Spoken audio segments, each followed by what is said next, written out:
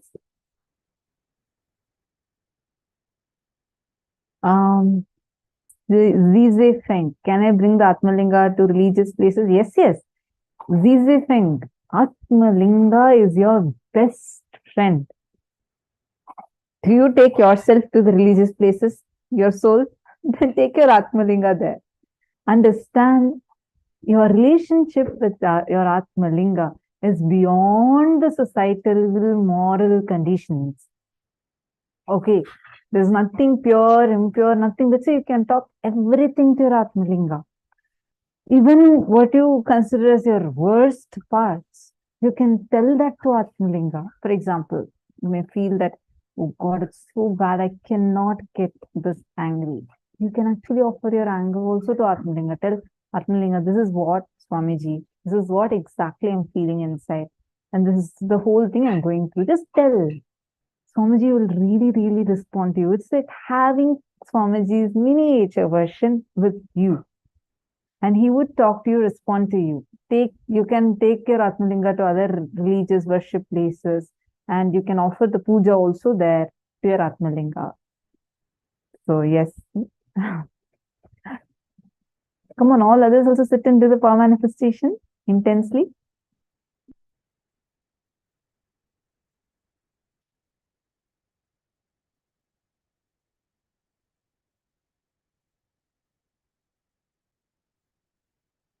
Does Atmalinga shouldn't be touched by others? Daniyar, Bhattiyar. Sorry, I'm just seeing, I think this chat got closed. I just saw your chat, saw these messages. Yes. Sorry, I mean, there's nothing like that. There's no restriction as such, but this is your Atmalinga. You keep it with you and it'll work only for you. You can't, someone else can't take your Atmalinga and do healing to others, okay? Only you can do it. It's exclusively, just see it like this. Swamiji exclusively for you. And he'll only listen to whatever you say. He'll not listen to what others say. He'll only listen to what you say. And it can be with you continuously, talk to it. And just relate with him. Do seva to him. Now, see, puja is more a ritual. Don't make it a ritual. Make it like your lifestyle. Every day you go eat your favorite food, offer it to Swamiji. Just eat, how is it tasting? Ask Swamiji. Like really ask. Like it should not be just okay, Naivedyam Nivedayami. That's one that you do during puja time. Apart from that, when you're sitting with your Atmalinga, you're going to eat, tell Swamiji, so this is the fresh food I made. And I want to just offer this to you. How is it tasting? Do you like it? Ask. Talk to your Atmalinga. Danyar Bhatir is laughing. Yes, you can just relate to your Atmalinga more and more. At the time of puja, beautiful can be applied on Atmalinga. Sorry, I think you missed a word. Yes, you can offer anything you want. That's what I'm saying. You can offer clothes to your Atmalinga, you can offer chandan, you can offer kumkum, and you like your favorite perfume that you're putting, take a little bit and put it on your Atmalinga. You can actually dress up your Atmalinga. You can do alankar for your Atmalinga. He is literally your Swamiji version with you. Many people tie turbans and have their own, make a small simhasan for Swamiji and keep Atmalinga on that. So, a different question. What should I do with the Subramanya yantra we made? I used turmeric to make it. What should I do with it? Use it in puja, cooking, or something else. Use it only for power manifestation. And even that will also help with healing. Like, for example, like you are sick or something, taken and applied this Aushadha. Every day, ritualistically apply that Aushadha in 3 places. Here, here, and here. The 2 temples and the third eye. It will help in third eye awakening. Do it every day. Okay, Pankaj Kankaraya.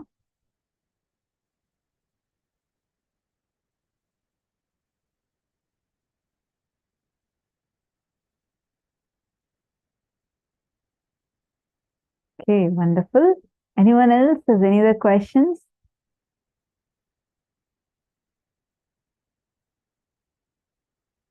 Sorry if we are attending to your questions a little late. We have like 10 rooms, so I'm just trying to catch up with all the rooms.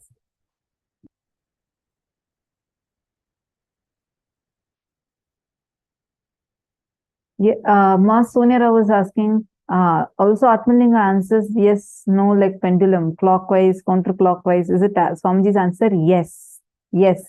See, for example, you have 2 options. You want Swamiji to choose. Keep 2 options and pray, Atmalinga, please roll 2. Which one will be the right? Swamiji only should guide me. Roll and tell me, choose which option is right. Correctly, Atmalinga will roll on that paper. So, it's miraculous. It is a real thing that you have with you, and it will be very miraculous. Ma Prematavasi, my deity is moved. Congratulations, wonderful. Take a video of it and put it in the Facebook. That's nice.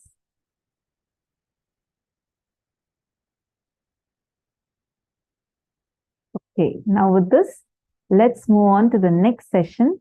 We have a very interesting session. In this session, Swamiji is going to be revealing to us about Guru Bhakti. How, see, we usually think that, oh God, I'm struggling so much to align because I really want to be integrated, and I'm struggling so much to align, and I'm trying this, I'm trying that. It's my struggle, and I only want to be surrendering to Swamiji more, and I'm struggling. How many of you feel you are struggling? Means in different levels. I mean, all of us feel that in various places where our strongest patterns come and stand. Swamiji reveals something really sweet. Swamiji says, don't think you are struggling. He is struggling to manifest through you. He is struggling for that surrender to happen to you so that he can manifest through you. You can experience that oneness with him. It is his struggle, not your struggle. Just that one thing, if you cognize, everything will feel so sweet for you. Now, we are going to be listening to a very, very sweet session where Swamiji is going to reveal about this Guru Bhakti, starting from explaining to us about Paramashiva's love.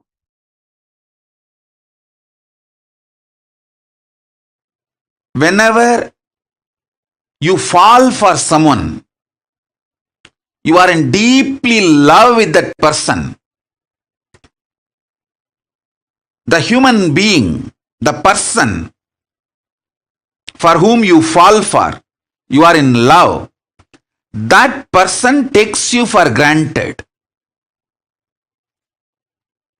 You feel the other person for whom you have fallen is not loving you so much as you feel for him or her. Listen. Whenever you fall for someone, you always feel the other person for whom you have fallen, that person takes you for granted, and that person does not love you, have feelings to the same level you have. Sometimes this is the way you feel, sometimes this is truth also. With ordinary human beings, this is the way love is acted, reacted, given, received, reciprocated. This is the way the love flows with ordinary human beings. With the divine, with Paramashiva, the logic of love is totally different. Listen. When you love me, when you fall for me, first thing, I raise you.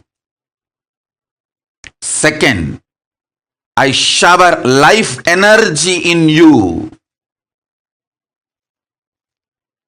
When I shower life energy in you, your consciousness is the most superior asset, wealth, property for you and for the world. Listen carefully.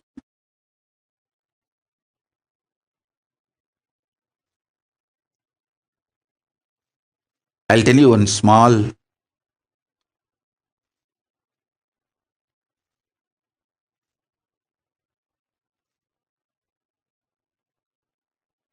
very sweet, intimate happened between me and my Guru Arunagiri Yogeshwara. I carried food for him one day and he was eating. Few food parts fell from his mouth with his saliva by mistake when he was eating with the hand. I just took that. He thought I am cleaning it up and I may throw it away, but I did not throw it away. I just put it in my mouth. Prasada. The Guru Uchishtam. Guru Prasada. He smiled at me. I still remember. He said, now this body, showing my body, has also become precious asset for the world. It will do lot of good.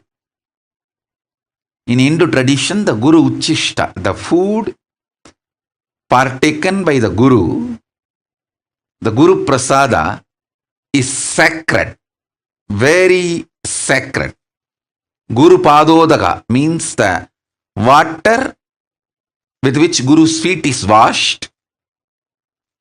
The food which Guru has partaken, Guru Uchishta, Guru Padodaka, is highly sacred in Hindu tradition.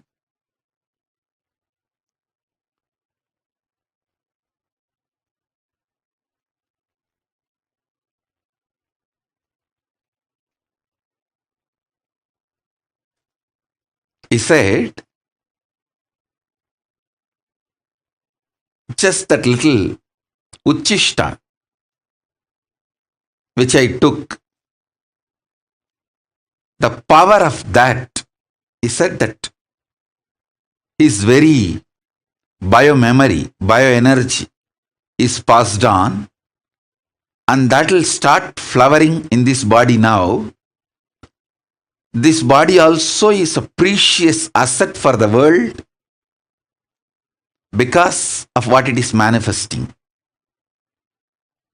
Listen sincerely, intensely.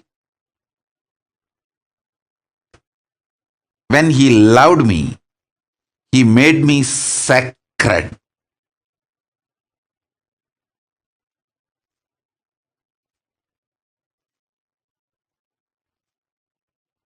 When I fell for him, he raised me and he made me sacred by showering his love on me. Listen.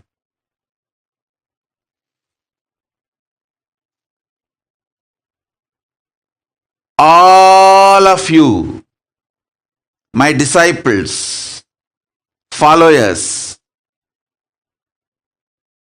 whom I initiated, all of you have received the greatest, best Uchishta That is mantra, the Mahavagya, which I used most in my life, is the Mahavagya. The mantra, if you have received, you received the best, greatest Uchishta from me.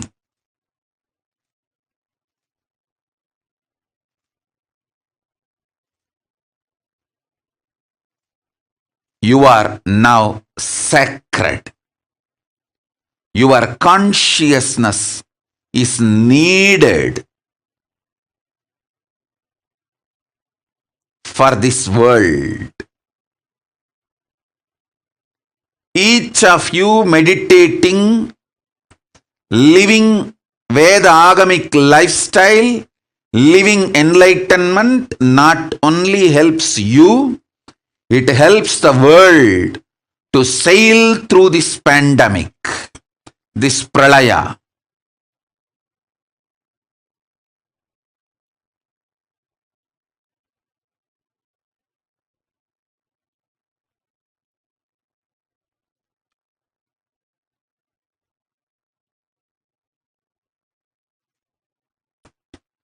So when I fell for my Guru, he raised me and showered his love on me and made me sacred.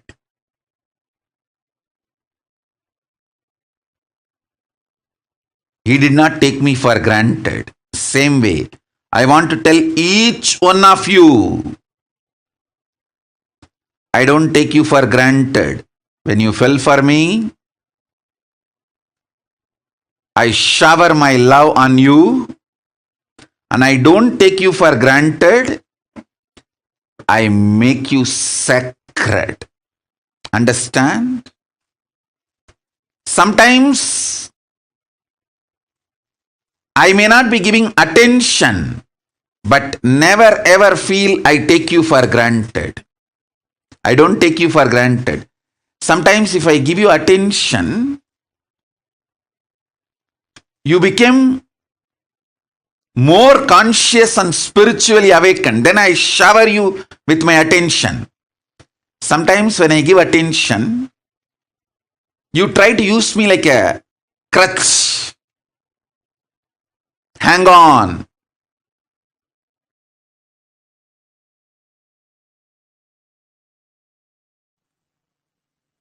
Paramashiva's message directly from Kailasa.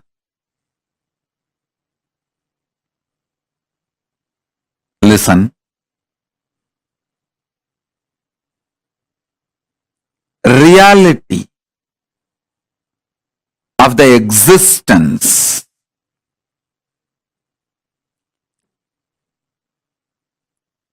manifests as consciousness in you as Paramashiva in Brahmanda, in macrocosm. In the macrocosmic level, the reality of existence is Paramashiva. In the microcosmic level, the reality of existence is consciousness.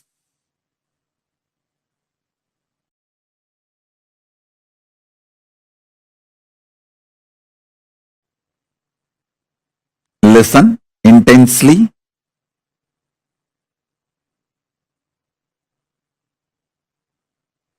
The fifth force, consciousness, just by understanding the fifth force, consciousness, the initiation can happen in you. Understand? There are some things, once you learn, there is no question of forgetting or going back to the state of ignorance. For example, swimming. Once you learn swimming and start swimming, even 25 years you did not swim, but by mistake, accidentally you fall into the water, simply your body will start swimming. So there is no question of going back to ignorance when some of the knowledge gets into your biomemory. Same way cycling. Once you learn cycling and did it successfully, even 25 years you did not touch the cycle, doesn't mean you will forget it. Simply when you get the cycle again, you will start cycling. There are many great possibilities and powers. Once it gets into your biomemory, there's no going back to the pre-knowledge period, the ignorance period. Some knowledge makes a permanent awakening, alteration in you. This knowledge about consciousness, the fifth force, will make permanent transformation, change in you. There is no going back to the space of ignorance or pre-knowledge zone. Once you receive this knowledge, there is no going back to pre-knowledge time or ignorance period. Listen.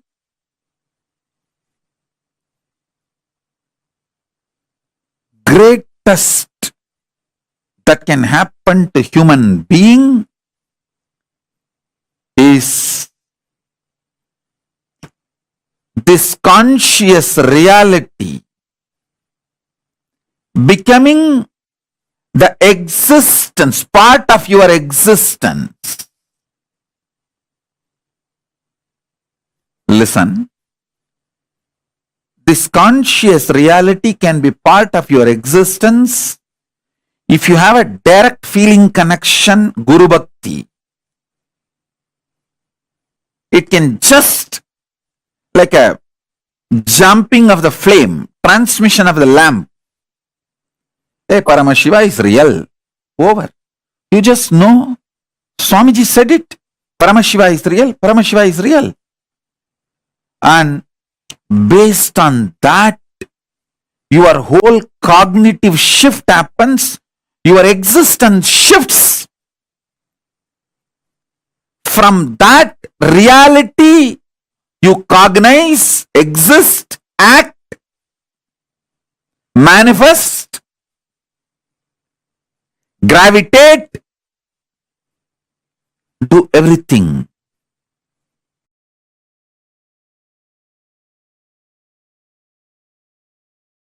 Smaranat Mukti.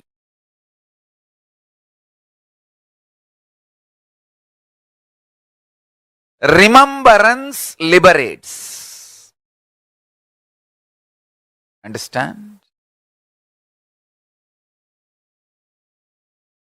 I was seeing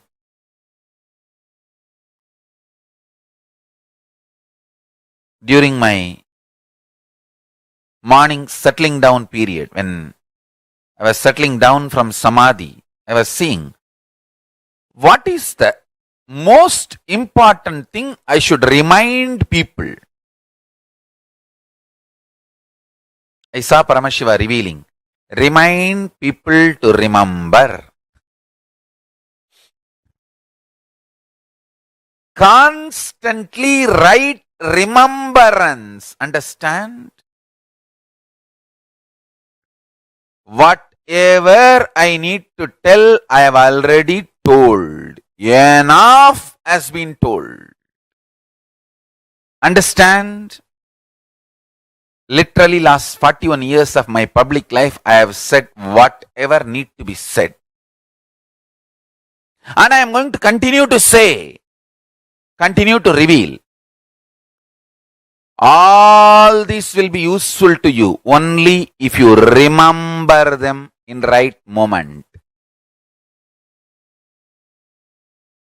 So essence of whatever I said, saying, going to say is remember the right powerful cognition in right moment.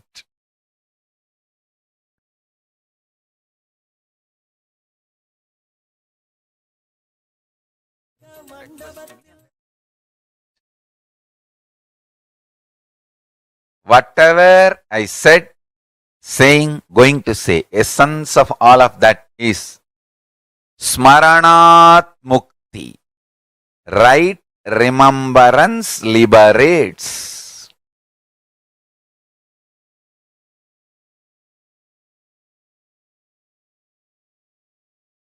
I can see clearly how beautifully, systematically my life evolved.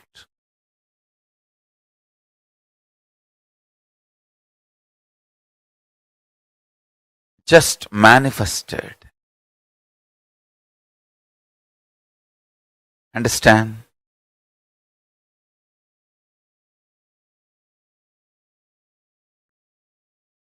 When you remember the right powerful cognitions in right time, immediately liberation. Anything does not liberate is not right remembrance. Anywhere the right remembrance happens, immediate liberation. Listen.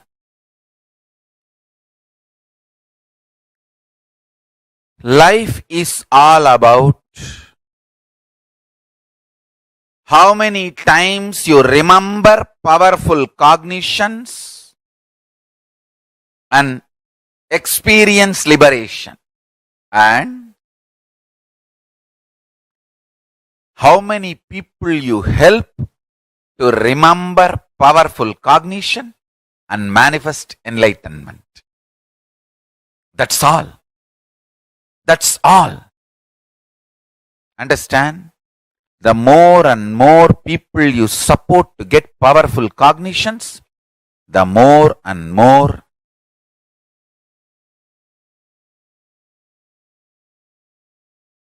you will manifest powerful cognitions.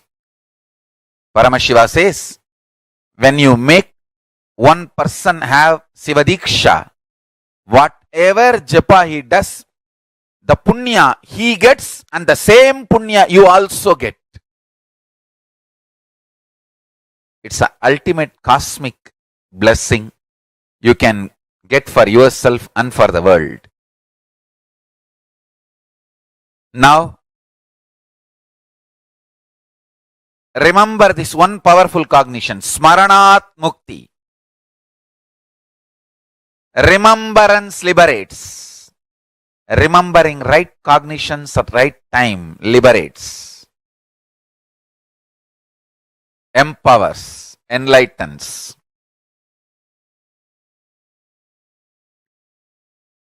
Remembrance enlightens. Smaranat Mukti. If I have to literally translate that word, Smaranat Mukti, into English, right remembrance enlightens and empowers. Right remembrance liberates, enlightens, empowers.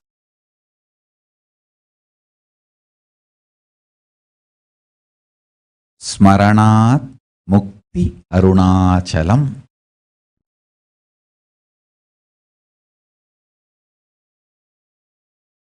Being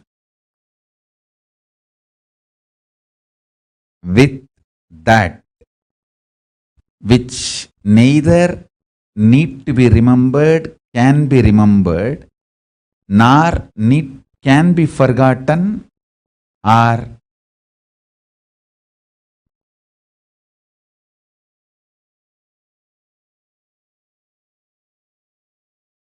forcibly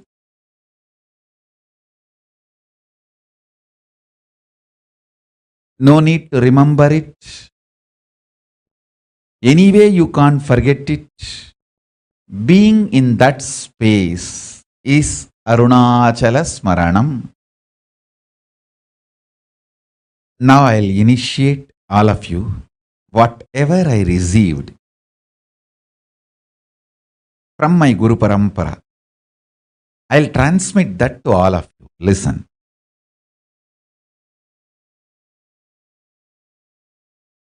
Brahma Aksharam, Mahā Aksharam. It means just the 3 dot in Tamil letter, 3 dot. It's called means just put your throat on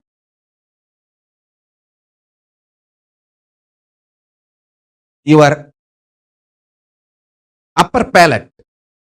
Lock the throat into the upper palate.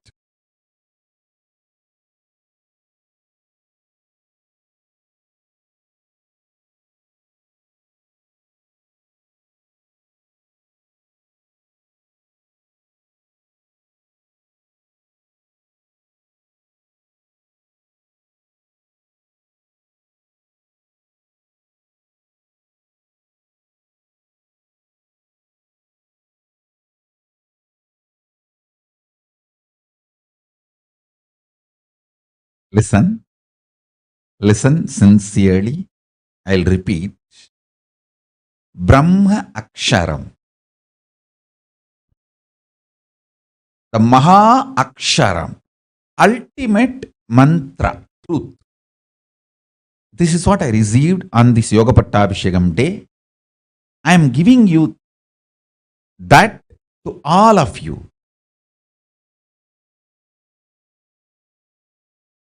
It's like a technique. It can give you enlightenment suddenly. It can just manifest.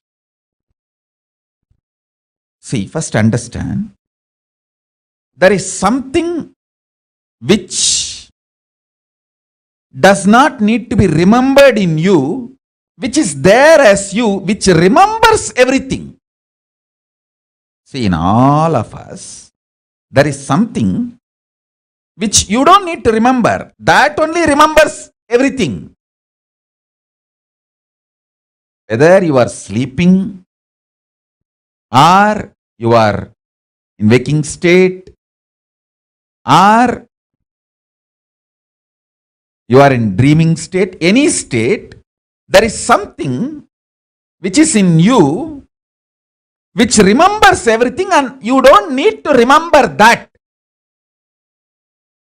That which is in you, which does not need to be remembered, but which remembers everything, is Arunachala. Listen. All of us have something in us which does not need to be remembered. That only remembers everything and everyone.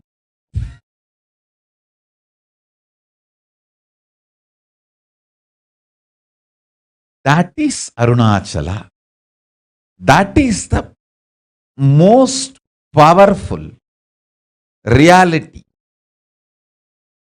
Remembering which does not need to be remembered or cannot be remembered, which remembers everything.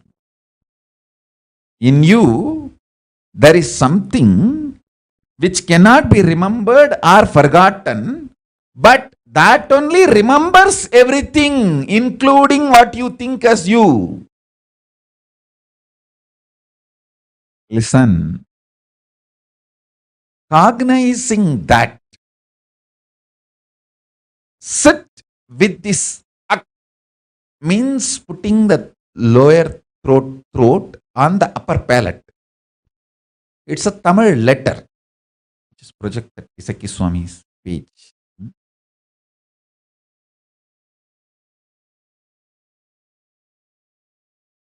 projecting. Listen, I am projecting the page where my Guru has written in his own hand, the Isakki Swamigal. Of course, he left the body before this day. He initiated much earlier. Even though Kuppammal did the Yoga Pattabhishekam on this day, the initiation was done much earlier. But this was the initiation. Listen. Remember in you, which does not need to be remembered, which is there forever in you, which remembers everything.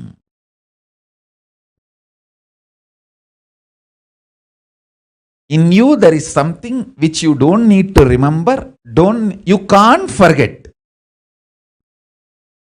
which remembers everything. Listen to these three qualities. In you there is something which can't be forgotten, which does not need to be remembered. It is there all the time. That only remembers everything in you. This three quality is what the three dot. The three dot is these three qualities.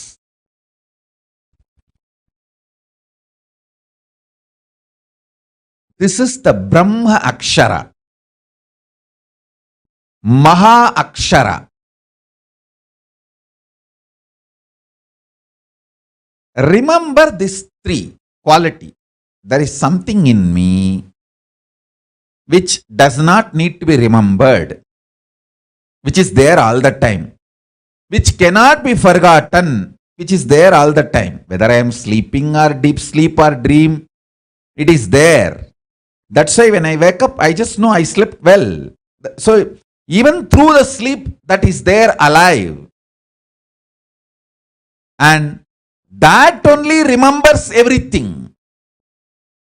This 3 point is the Brahma Akshara.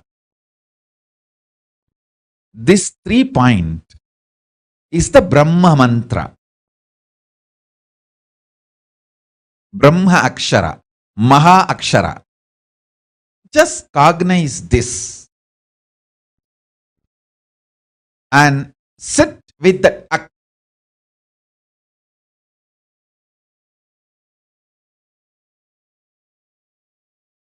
This is Arunachala Smaranam. Just by Smarana, Mukti, liberation. It is a very simple but very clear initiation. All those were done. I'll give you now the essence. Listen carefully. Number 1. Brahma Dhyanam means being in that ultimate Parabrahma, Paramashiva, Parandama, which is the ultimate. Paramam, Paramatma, Paramashakti. All these words you can use. That Paramam, ultimate. Being in that Paramam, that is called Brahma Dhyanam. Brahma Aksharam, the syllable which puts you in that space. Mahā Aksharam, Brahma Aksharam. That Brahma Aksharam is this 3 dot. You can see in my own Guru's handwriting, Brahma Dhyanam, that word in Tamil it is written, and 3 dot. That 3 dot is the Brahma Akshara, ultimate mantra, which puts you in Samadhi immediately. And now I will give you precise cognition.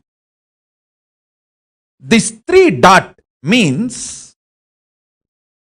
understand, there is something in you which you don't need to remember. It is there 24 hours. When you are waking state, when you are in dream state, when you are in deep sleep state, it is there. Even during deep sleep, it is there. That is why after sleep, when you come out, you say, ah, I slept so well. So it is there. You don't need to remember it. And you can't forget it. It is there, which you don't need to remember, which you can't forget, and that only remembers everything. These three qualities put together, there is something in you. That is Arunachala. That is Paramatma. That is Paramashiva. That is Parabrahma. That is Parandama. That is Paramashakti. That is Paramaguru. And that is Paramatma.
Maranat Mukti Arunachala. So beautifully Swamiji explained to us, and also Swamiji explained to us about having that Guru Bhakti. Understand Guru Bhakti is parallel universe synergy trigger from Paramashiva to you. You cannot have your Guru Bhakti or feeling connection by doing something on your own. See, sadhanas, like for example, doing puja or enriching, all these things definitely help. Definitely, all of them do help for you to be able to, experience and manifest the feeling connection more and more. But it cannot happen in you without it being triggered from Paramashiva. Actually, whoever here sitting right now, you feel that you have a deep feeling connection, like you feel like so beautifully. The moment Swamiji, like you remember Swamiji, the whole being is just flooded with that sweet love. Be very clear. He loves you. It's a parallel universe synergy trigger. How many of you are understanding this?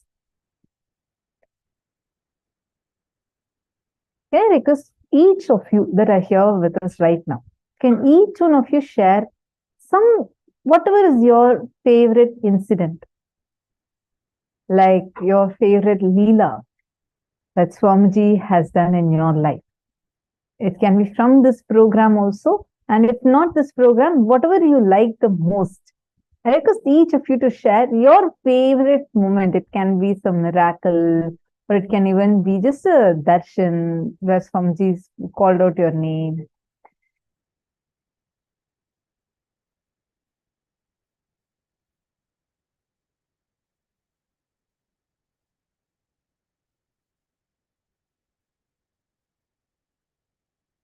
Come on, take a few minutes. I request all of you to please take a quick few minutes.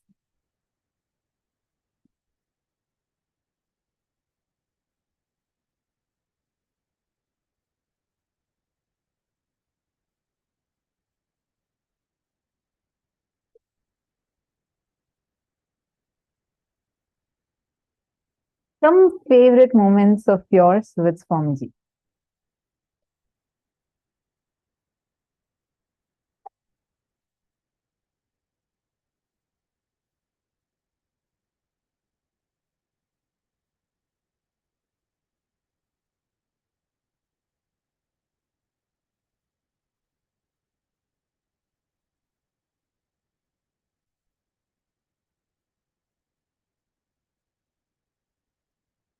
Are all of you typing? Can I request all of you to please type and share?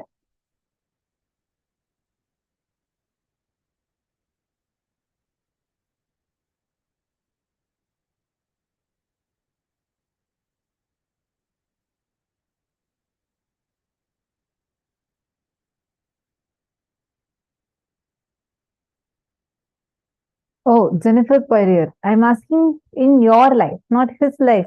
See, there are many Leelas that Swamiji has done which you really love. But there are some miracles, the way he has manifested for you. It can even be the first time. See, understand. Earlier I used to think, oh, no, I don't have any such big miracle. People have visions and all that. I never had that.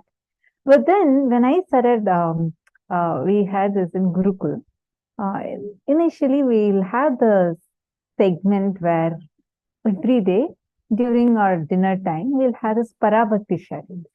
Each kid will have some amazing experiences. I was completely new to Gurukul, completely new to Swamiji. Like, I did not know Swamiji. I didn't know anything.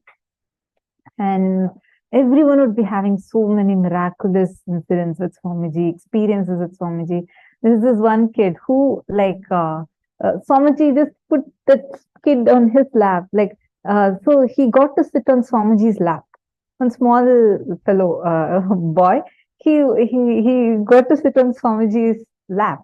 And then Swamiji had blessed him, saying he will no more have body pain at all. And that's what happened. So like this, people had, like the kids in Gurukul had some really amazing experiences. So first 2-3 days, I felt like, God, what is this? I don't have any such great experience. I don't have any such big miracles happen to me. I never had any such sweet moment with Swamiji, or I don't have any, like some kids had some great vision. There was one kid, he saw under the banyan tree, he actually saw Munishwara walking. Munishwara is another form, like how Kala Bhairava is, like that Munishwara. He is also one of the protecting gods, deities, who will all the time be around Swamiji to protect Swamiji. It's Paramashiva's own extension. And so like this, the miracles each one was sharing was just wow. So I was there thinking, like, what is this? I don't have anything like that. It's been like 2-3 days since I came to Gurukul, and all of them are sharing extraordinary things. Now one more kid had Kalavira's footprint on his head. So what not, right? So then I was like, oh, I don't have all these things. Then one of the kids told, why are you even thinking like that? Never judge your experiences. Each one has a unique connection. And why don't you just share how you got connected to Swamiji? I was like, that's a good question, because I felt like I only have a story of how I joined Gurukul, but I never knew how I got connected to Swamiji. It was not a conscious thing. It just happened. And when I started sharing the experience of what I had, and I started cherishing it inside, I understood, oh my God, even in my life, Swamiji has manifested so many miracles. Because I'm just not seeing it. I don't even cognize it inside. It's just so powerful.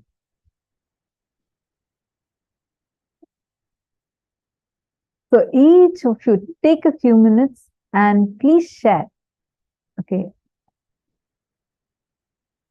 See, some of you share. Yes, ma, there are a few ma. In this 21 days, I was never caught up with my husband, especially during darshan. I will choose to be in one room where he can't get out. Also, I'll pray to Swamiji that he only should help me to attend the whole darshan without disturbance. Either he would step away during that time or he would be busy on something else, which would be very surprising for me. One miracle happened. Okay, Ma Nithyananda Jnana Yogini has posted. One miracle happened. When I got my Atmalinga, Swamiji appeared in my dream that day. Wow. Very nice. And Ma Ganapati has shared. Swamiji manifested SJP first payment for me and took away my SJP. And I love darshan and he blessed me. Wow. That's so sweet. So Swamiji had manifested your SJP payment for you. That's wonderful. Ma Parameshwari, how did you receive your Atmalinga? The way how I received my Atmalinga, it was so magical. Share more.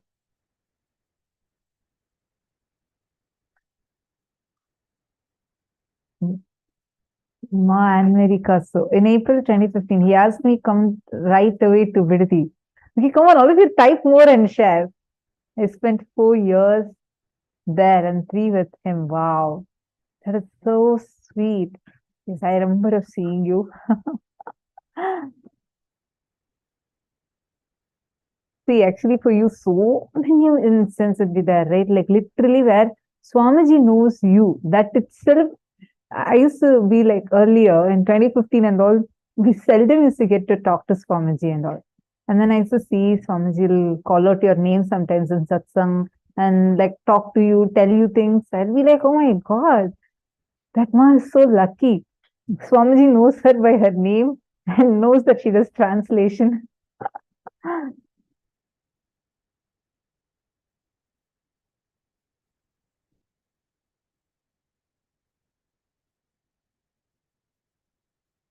So sweet, Mananda Mahapurna.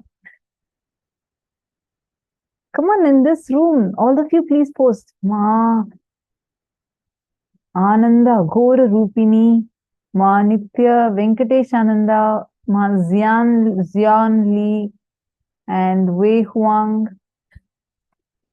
Ma Jnana Daini, Ma Nitya Naresha, Ma Shukrendrananda. Each of you please share your sweet memories, moments.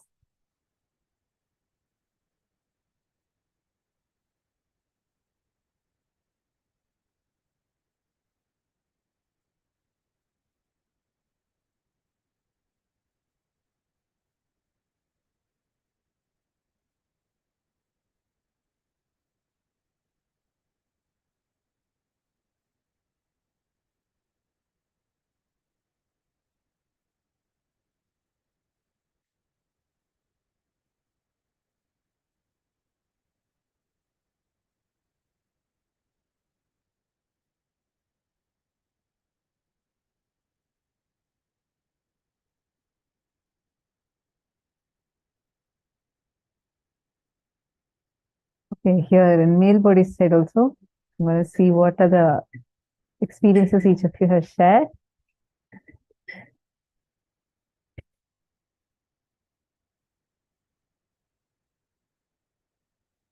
Because of Swamiji, I got darshan of a few devatas before. Ganesha, Shani Deva, Lakshmi Devi, Surya Deva, Varuna Deva. Wow.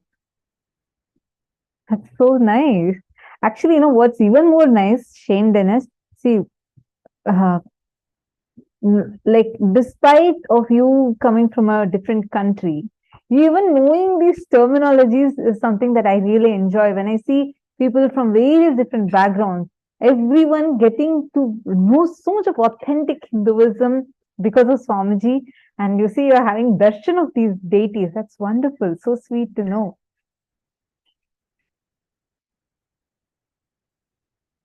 Everard Alfaro, I enjoy knowing the Maya matrix.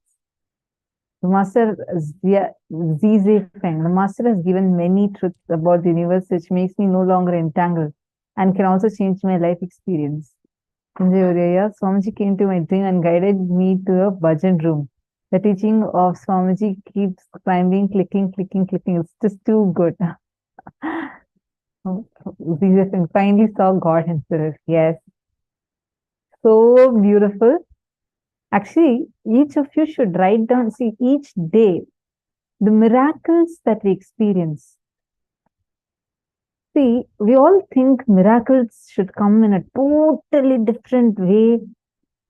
Many times we don't even realize the kind of miracles that are happening for us. We keep thinking it should happen in this manner, that manner. We have our own scales.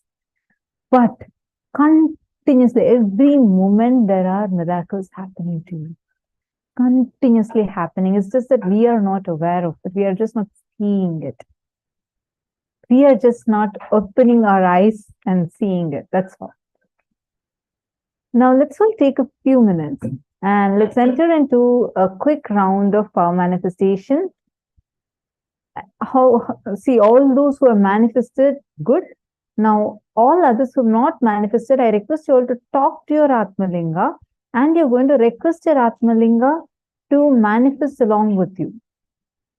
I mean, for you, right? So take a few minutes and you're going to talk to your Atmalinga and make the Atmalinga move on your silicon device.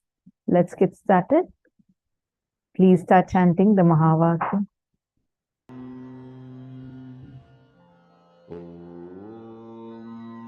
Nithyananda Paramashivoham. Om Nithyananda Paramashivoham. Om Nithyananda Paramashivoham. Om Nithyananda Paramashivoham. Om Nithyananda Paramashivoham. Om Nithyananda Paramashivoham. Om Nithyananda Paramashivoham. Om Nithyananda Paramashivoham. Om Nithyananda Paramashivoham. Om Nithyananda Paramashivoham. Om Nithyananda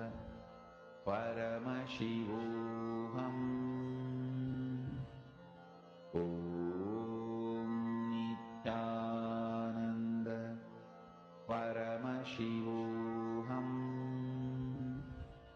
Om Nithyananda Paramashivoham.